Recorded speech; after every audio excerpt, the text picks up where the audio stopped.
Hello. Hello, everyone. I am so thankful that you are here today, prioritizing your own well-being with us here on Be Well Together. Gosh, so much to say today. I know that in this really uncertain environment that we're living in, that we all have a lot to worry about. There's no shortage of things to worry about. There's back to school for our kids. There's continued social injustice. There's anxiety around the global pandemic. I mean, it's just layer upon layer upon layer. But I have to say that for me, this extra time has just really helped me deepen my own gratitude practice. This is something that I've always really firmly believed in, but this extra time has really allowed me to go deep here. And it's not something I, anticipated or was super intentional about when it first started, but boy, it has really helped me just reframe everything and live a much more healthy life. And so I'm sharing all this with you today because I am so deeply grateful to be able to welcome USA Today's gratitude guru, Chris Schembra, onto our show. This is going to be so amazing. So let me just give you a little bit. Hi, Chris. Let me tell everyone a little bit about you in case they're not familiar with your work. So Chris is a best-selling author of Gratitude and Pasta, The Secret Sauce for Human Connection. He is the founder and chief question asker for 747, which is an advisory firm that believes giving gratitude to others is really the key to fulfillment and ultimately good business. And he was recently honored as one of the 6 most successful men smashing the mental health stigma. So go you, Chris. So today, Chris is going to share a little bit about the science and the psychology behind gratitude and what a great tool this can be in all of our lives to create connections, to improve well-being, and to just spark creativity and curiosity.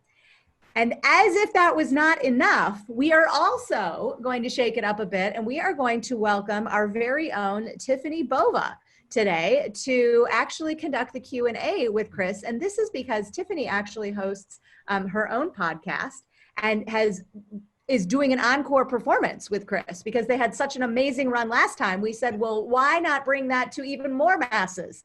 So we have a great show. We're going to have a great half hour ahead of us. Chris, welcome to our show. Thank you so much for being here. And we're just delighted to hear your thoughts today. Jody, it's really such an honor to be with you and Tiffany, and to all of you who are watching today, welcome. I'm here to honor your commitment to showing up today. My guess is you're busy. You're overwhelmed. The world is throwing a lot at you right now, but the good news is you made the effort to show up. And that in itself is not only a commitment to your own well-being, but it's a commitment to the other people who are tuning in around the world. So welcome. Today, we're going to talk about gratitude. We're going to talk about really 3 things: how gratitude impacts your own personal well-being, how gratitude is great for teams, and how gratitude really impacts the customer relationship. But to get into that, I'm going to dive in with a brief story on how we got here. Just a brief 4-minute story on our past. I haven't always been massively obsessed with gratitude. If you looked at my life about 5 years ago, things looked completely different. I was involved in show business, traveling around the world, producing or investing in Broadway plays, having a really good time at it. Our plays had won a bunch of awards. We had gathered a bunch of people to be entertained, and everything looked good on paper. But as y'all that are watching now know so well, just because something looks good on paper doesn't mean it feels good in the heart. And I realized that disconnection in July of 2015. We had just come back from Italy after producing a Broadway play over there. And when I got back to New York City, realized this actually isn't it. Italy had changed my entire life. See, I realized when I got back to New York, I essentially deep down, once you remove the success and the facade, felt 4 things: lonely, disconnected, overwhelmed, and insecure. Maybe some of y'all feel that right now. And in that darkness, I realized I had to change, because the last time I had felt those 4 things at once led me down a deep, dark path of suicide, depression, jail, and rehab. And I didn't want to go back there. So I thought back, what did I love most about my time in Italy? It was the food.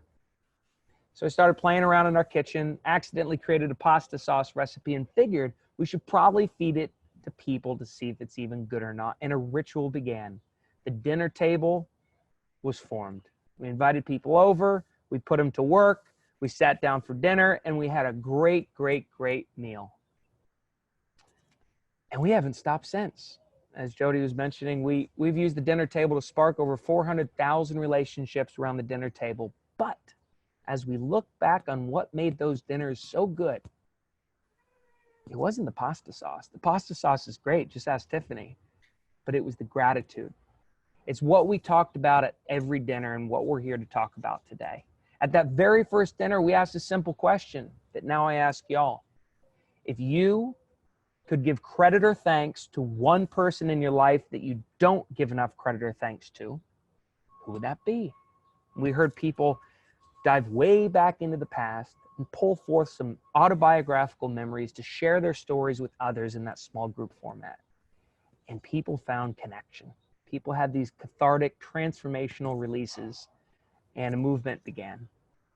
And so what we're here to talk about today is that gratitude. You know, the food was great. The dinner table was comforting. But when you ask people and give them the platform to share a story, they come alive. Notice we didn't ask, what's your biggest fear?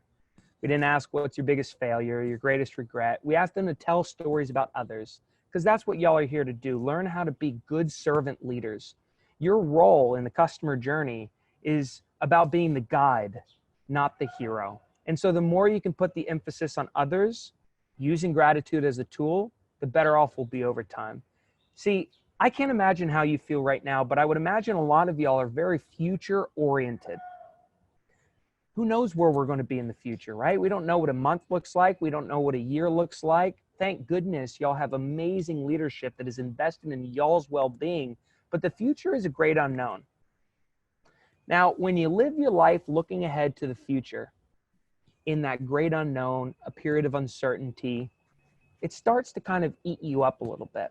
And so we use gratitude as the antidote to looking ahead to the future, right? Gratitude is our tool to go into the past. And that's what I like to do right now for a few minutes. If you're watching this, I invite you to take a brief pause. Maybe you're looking at your CRM system, or maybe you're looking at your email thread. But I want you to take a pause and take that gratitude question seriously for a sec. I want you to think for yourself, if you could give credit or thanks to one person in your life that you don't give enough credit or thanks to, who would that be? Someone you've never thought to thank. Who would that be? Do that with me for 1 sec. Could be a mother, could be a father, could be a third grade teacher, could be a dog, could be God, could be yourself, could be a boat captain that pulled you out of the frigid North Atlantic waters. I want you to write down that person's name. Write it down here with me right now.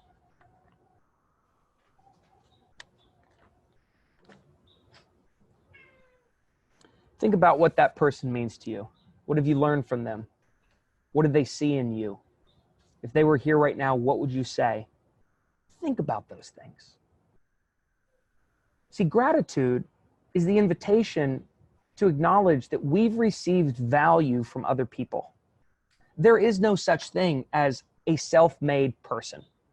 We've all received help from others. And sometimes when we can pause and reflect and acknowledge that we've received value from others, then we can take that and we can look at that experience in a whole new way. Maybe some of y'all wrote down someone who triggers a positive autobiographical memory. Well, I hope it felt good just thinking about that positive memory. Maybe some of y'all wrote down someone that triggered a negative experience. Maybe you wrote down that ex-boyfriend or ex-girlfriend that was so mean to you that when you finally broke up with them, you realized what you do or do not want in a partner. See, gratitude is about taking those experiences and reframing how we look at them. Those negative experiences have no weight over you any longer. That's the power. So when the world is in great doubt, you can pause, reflect, and look to the past to find safety and comfort. Thank you for writing down that person. My challenge to you as you go forth after this conversation is to think about what that person meant to you and how you can do a reach out, not only paying it back, but paying it forward. See, gratitude on one hand is about reaching out to that person, even if they're no longer with us, and writing a letter, making a phone call, figuring out how they like to receive love from you and giving it to them using their language of receiving. And you can pay it forward. Take that reciprocity, take that generosity, and pay it to the people on your team. Pay it to the people in your immediate family. Oftentimes, it's the people that are closest to us that we often overlook. So thank you for doing that. As you go forth, try to think about what are the values those people stand for or stood for, and how do those values show up in your life today? Because when you can connect those two things, that's when you start thinking broader picture. That's when you can start thinking along the lines of legacy, right? Salesforce is the land of the Salesforce Ohana. This is a community. And the fact that you showed up here today really proves that you didn't show up here today for yourself. You showed up here today for others. And we honor that. So, gratitude is really great. That was just an example, a small example, but gratitude is free. It's easy, it's impactful, and it's immediate. We've seen gratitude be able to bridge gaps and heal broken relationships. Peer-to-peer gratitude amongst a team is one of the greatest tools for retention and productivity.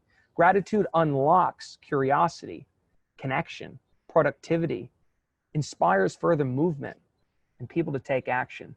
When you bring gratitude in a customer relationship, you're able to tell those that you serve how much they mean to you. Now's the time to reach out to your external partners, to your external customers, and tell them, thank you for being a part of our Ohana. Right? They may not be a salaried employee on staff, but they are part of that community and that this movement that helps the world go round. Y'all are literally changing the world by being a part of this amazing culture. Include your customers in that. Give them gratitude. Show them how much you love them in good times and bad. How you invest in those relationships now will set you up for success in the long run. So thank you so much for having me. I know that was just a brief kind of content dump. We can go into it so much deeper, but we're just so excited. I wanted to turn it back over to y'all for the Q&A. This is amazing. Thank you so much for your words. And it's funny, there's been someone I've been wanting to thank for years for a really horrible experience. And I've sort of been dragging my feet on it. Like for years, I wanted to say, wow, that was the best thing you could have possibly done for me. But in the moment, it was just catastrophically disruptive to my life. So maybe this will be the time, and maybe it's time. I mean, we're talking over 10 years ago, so maybe it's time to finally put that, let that person know what a great outcome it really ended up being.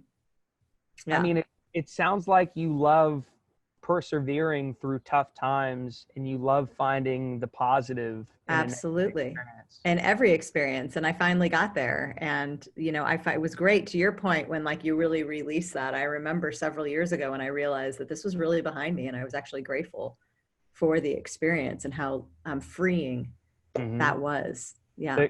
The good news is for everybody listening, by the way, gratitude has existed as a virtue for millennia. You can literally trace attitudinal reciprocity and food sharing and social reciprocity back to bonobos and apes and cavemen and a long time ago. And then you've seen gratitude and scripture and virtues, and it's a universal kind of thing. But now science is caught up. So actually everything that we're doing is scientifically backed to broaden and build your brain's thought action repertoire needed for building good relationships, for personal well-being, for having those transformational moments, acknowledging that, we learn positive things from negative experiences sometimes. So Jody, thank you for that. Yeah, absolutely. So Tiffany, I'm going to turn this over to you for let's see what you got, sister. All right. Well, thank you. Chris, it's always a pleasure. I am grateful for you, my friend.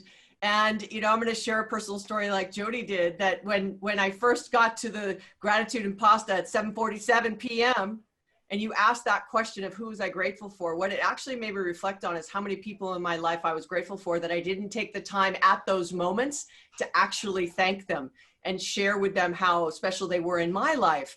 And so it's changed my behavior, in so many ways, where I'll actually make it a point at the end of a conversation, hey, I'm grateful for you. I'm grateful for this time. And that little shift in my behavior has shifted the behavior of those around me as well. So I am a testament. So thank you. Well, there's so much about that very first dinner, I think, that is telling about gratitude, that everyone was standing around your kitchen table. Why don't you sort of share how that all came together and when the light went on that you thought you were onto something? Yeah, great question. I'll start with the second part and then move into the first. I really realized we were onto something at 2 a.m. on a Monday in February of 2016. I woke up in my bed, bawling my eyes out, literally ugly crying my eyes out, realizing for the first time in my life, I'd found a little bit of joy. Starting to rid myself of insecurity. See, my greatest childhood insecurity that drove me to suicide, depression, jail, and rehab was that I always was the last one called to the party. My invite was always somehow lost in the mail. This has plagued me all my life. And when I realized that I didn't have to run any longer to impress others and be part of their party, be part of their movement, I could focus on being in one place and having the people that I love come to me. I realized I found joy. And I had been chasing the quick fix wrong all my life. I realized that the opposite of addiction is not sobriety. It's human connection. A great man named Johann Hari once said that. And so that's when we really looked at the dinner model and said, oh my gosh, it's this gratitude. And so right from the very beginning, when we would ask this question, and we've asked this question to everyone from Bill Gates to 4-year-old kids on Skid Row, and the effect is the exact same, is that it gives people the opportunity to pause and reflect. And when we started realizing not only were people literally answering it and then leaving the dinner and like quitting their jobs and taking, pursuing a life of fashion, it was amazing, but they were releasing stress. They were releasing this depression. They were actually physically being healed. And then we realized the business benefit. We looked at the world and said, oh my gosh, this fits in one of two business buckets: team building, client engagement, partner engagement, external relationships. And we're able to help our clients not just have the people around them see them for their product or their price, and that's how they, beat out the competition. But the fact that they take care of the intangible side. Remember, people buy from people, not from companies. And when you can take care of that person, the person you serve, with gratitude, poof, statistically increases upsell, cross-sell, revenue, referral. Studies show that when customers have an emotional connection to your brand, they're 5 times more likely to consider purchasing. They're 13 times more likely to purchase, and they're 30 times more likely to pay a premium. That's all we want in life, right? To feel like our services are valued at a premium. Oh my gosh, golly. There you have it. And that's fantastic. And then, when you were around the table thinking you were going to serve food and you realized that dinner table was where everybody conjugated. Everyone wanted to stand around that table and participate and engage with each other. And, it's like whenever you hear people talk about remodeling their homes, they're like, this is the heartbeat of the house. And it's the island in the kitchen, or it's the kitchen, or it's, mom kicking you out of the kitchen or grandma kicking you out. Like, that's the heartbeat of the household. So the combination of pasta and gratitude, how did that come about?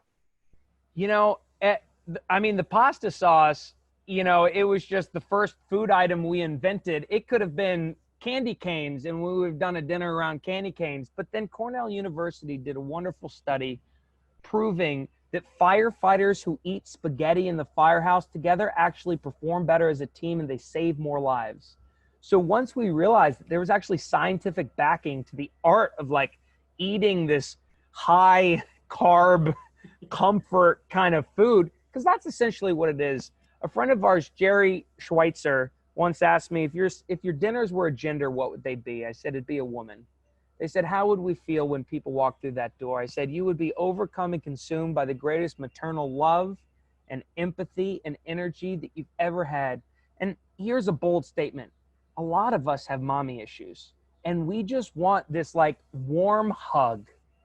And if you can be that warm embrace to help heal the people you serve using the dinner table and comfort food, boom, they are loyal forever. But the funny thing is, because of COVID, we've actually removed the food from the experience. So when COVID hit, we moved from in-person experiences to virtual experiences, and it's been the best thing that's ever happened, because when you remove the food, you dive into the gratitude. Now our dinners scale. Now we can do 100 dinners a month.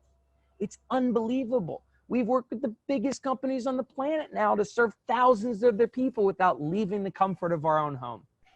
Whoa, this is so fun. And so really it's cool that gratitude transcends technology. Technology is an enablement. Technology is a way to scale well-being. And I'm so honored that y'all have found that through your Ohana and that you're making a commitment to it. Absolutely. Well, so much so that I almost want to take your question that you ask at the end of every dinner, right? Who are you grateful for? And I wrote it on a little Post-it note. So Yes. Everybody that has their little gratitude, make sure you send a message today, or make that phone call, or write that letter, or do whatever it was. Even Jody, might be the day that she's going to go back into the trenches and write that letter or make that call. But, that's what's important, is then acting on the feeling you have when you are reminded of how grateful we are, especially during this time. Well, it's crazy. If you're a brand, if you're a brand or you're a team leader and you're just relying on webinars and content series, I mean, not saying this, y'all do so much good stuff. If brands out there are relying just on like speaking at their audience, and they're not taking the time to invite their customers, their partners, their teams to an experience like this to help connect them, you're missing out on the greatest brand building exercise of the entire. This is the greatest opportunity to actually create safe space and listen to those that you serve. So, our shtick is doing virtual dinners, but there's so many different ways of letting your customers know how grateful you are for them. And just, hosting these dinners now at a time when people need connection now more than ever, it's literally go big or go home. So if somebody was going to host their own virtual pasta and gratitude dinner on, whatever platform they choose to use, and invite all their friends, just doing it on their own, what would be your 1 or 2 pieces of advice on how to make that really successful? Honestly, pick a date. I hate to say it, but pick a date. Most people struggle harder to get from 0 to 1 than they do from 1 to 10. So pick a date and start inviting the people, and then use people can reach out to us to get our, template on how to host dinners, or we can just come in and do them alongside y'all. But the structure is needed. Don't just host a Zoom where it's a free-for-all. If you invite 20 people to a Zoom and everybody's unmuted, that is mayhem. But if you actually use breakout rooms and facilitated exercises and all these kind of things, it becomes a cathartic experience. We're actually now using over 10,000 unique data points in the last 3.5 months, serving thousands of people through these virtual experiences. We've been able to prove that in a 90-minute experience, we're able to prove that our attendees go through a positive, emotional, transformational experience. They walk into the dinner, or daytime, it could be done during the daytime. They walk in feeling lonely, overwhelmed, tired, cautiously optimistic, nervous, exhausted, whatever. And by minute 58, let alone minute 90, by minute 58, we've taken a second barometer on how they feel. They feel enlightened, connected, joy. So it is possible to go out and tell the people you love to come to a Zoom meeting that doesn't fatigue them. It is possible. It is doable. I promise. Well, great. Well, I'm going to pass it back over to you, Jody, so you can bring us home. This has been fantastic. I Oh my appreciate gosh. it. I'm grateful for you, my friend. Thank you for organizing this, Tiffany. I think you're on mute. Oh gosh, you'd think 20 weeks into that, I would have figured that out, but not yet. Maybe soon. Thank you so much for joining us this morning, Chris. What a great opportunity to be so inspired. And I wish you many, many happy, grateful dinners in your future. It's just so wonderful to see what you're doing. And I think this idea of being able to host a dinner, I mean, I think so many of us are looking for what can I do? And, you know, how can I help, you know, raise the spirits and deepen my connections in a time when we have so many headwinds. And, you know, hosting a dinner of gratitude seems like a pretty manageable thing. So I really want to thank you for that gift. I want to thank you for that Jody. gift. Thank you. Thank you. All right, everyone. Great job prioritizing your own well-being. As Chris said earlier, you showed up. Sometimes that's all you have to do. You showed up. So good on you. And we will very much look forward to seeing you back here again soon. So be happy and be well. Bye-bye.